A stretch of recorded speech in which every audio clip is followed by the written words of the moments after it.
While this may seem like an ordinary happy-go-lucky image to all of you guys, if you knew the background of this image, it would make your stomach churn. The woman on the left, next to the man, is named Solange, and a few seconds after this photo was taken, she complained that she had a stomachache. That's when Rosh Theriault performed one of the most sadistic surgeries known to man. He stripped her naked, tied her to a table, and punched her in the stomach. Following this disturbing act, he forcefully inserted an enema containing molasses and olive oil, and then cut her open and ripped out a chunk of her intestines, and commanded a female member of the cult to sew back the wound. Who is this violent and brutal man?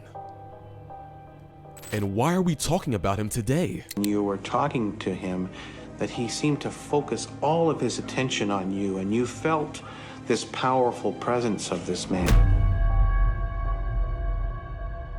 He's none other than the leader of the Ant Hills Kids cult, one of the most brutal cults known to man. Rosh Theriault's troubled upbringing in Quebec, Canada was marked by abuse, particularly from his father. An early fascination with religion led him to drop out of school and study various beliefs.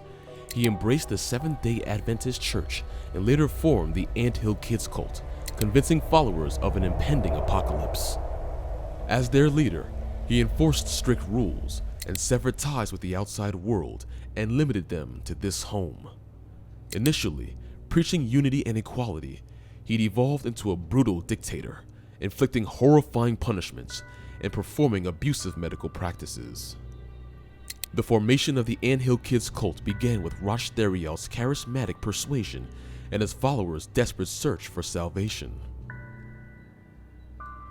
After abandoning his Catholic faith, Rosh became increasingly infatuated with the Old Testament's apocalyptic prophecies, fixating on the idea of an impending cataclysm that would cleanse the world of evil. With a silver tongue and unwavering conviction, Rosh gathered a small following within the Seventh-day Adventist Church. These were some of the original members.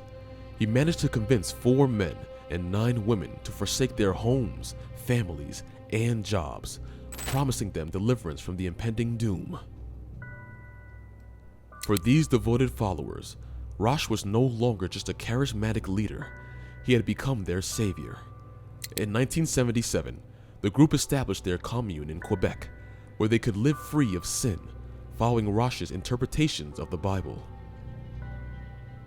The commune members wore matching tunics, not only to signify unity, but also to show their unwavering loyalty to their leader, whom they now refer to as Moses.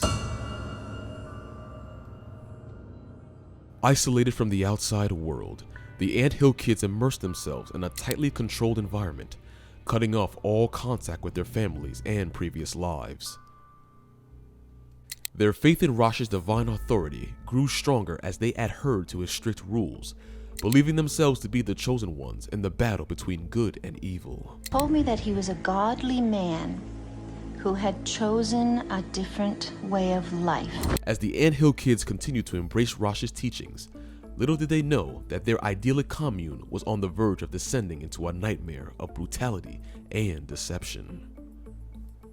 The sinister transformation of their once motivational leader would soon be revealed, leaving them to confront the horrifying truth of the man they had blindly followed. Rosh's growing concerns about deflection from the commune led to the implementation of extreme punishment methods for those suspected of disloyalty.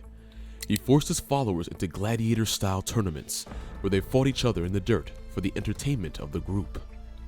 But as the sense of loyalty waned and doubts crept in, these violent displays became a tool to quell dissent. Physical assault was just the beginning. Rosh escalated the abuse, resorting to savage acts that shocked even his most devoted followers. He administered brutal beatings with belts, graduated to hammers, and chillingly, the flat side of an axe. These torturous sessions left his victims battered, broken, and terrified into submission. Rosh's warped sense of loyalty led him to devise more sinister methods of proving one's allegiance. He forced his followers to break their own legs with sledgehammers, believing that enduring such pain would demonstrate their dedication to his cause.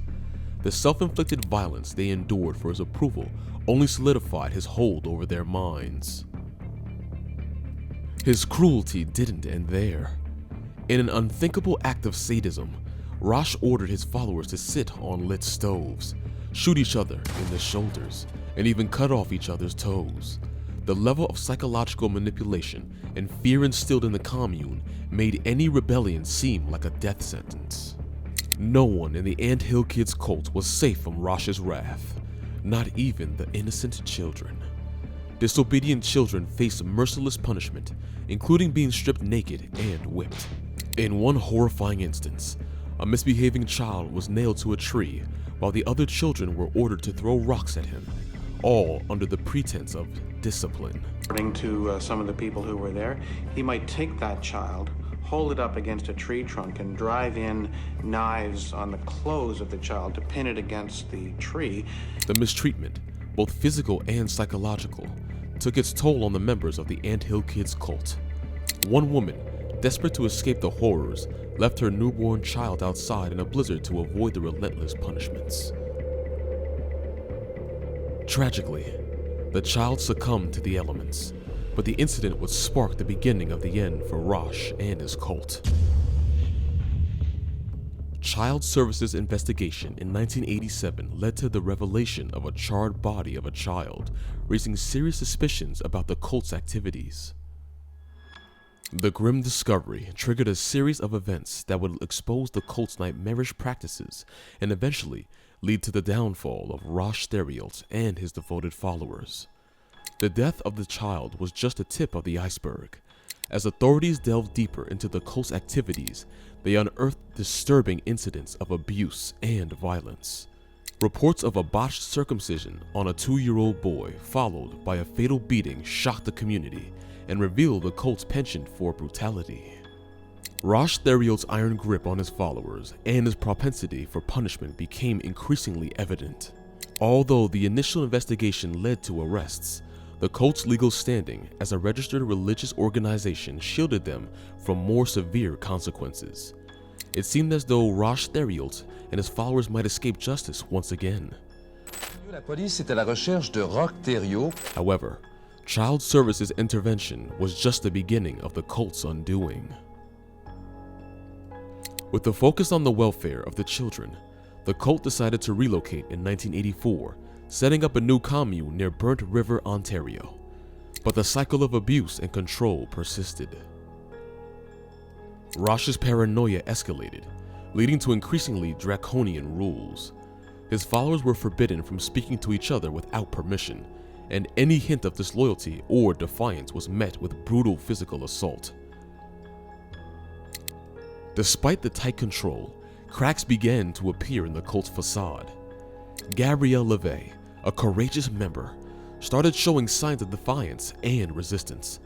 The strong-willed woman's near-death experience at the hands of Rosh Theriot and the brutal removal of her teeth marked a turning point.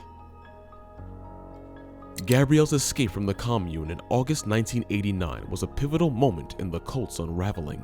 Seeking help, she hitchhiked to the nearest hospital, where she bravely shared her harrowing story of abuse and torment at the hands of Rosh Theriot and his followers. Her testimony provided crucial evidence that the authorities needed to build a case against the cult leader and his cohorts. The survivors' testimonies, coupled with the disturbing evidence of abuse and torture, left authorities no choice but to take action. In the wake of Gabrielle's escape, Rosh Theriot was arrested and charged with aggravated assault and 1 count of unlawfully causing bodily harm. For more information on chilling cases, stay tuned for our upcoming videos.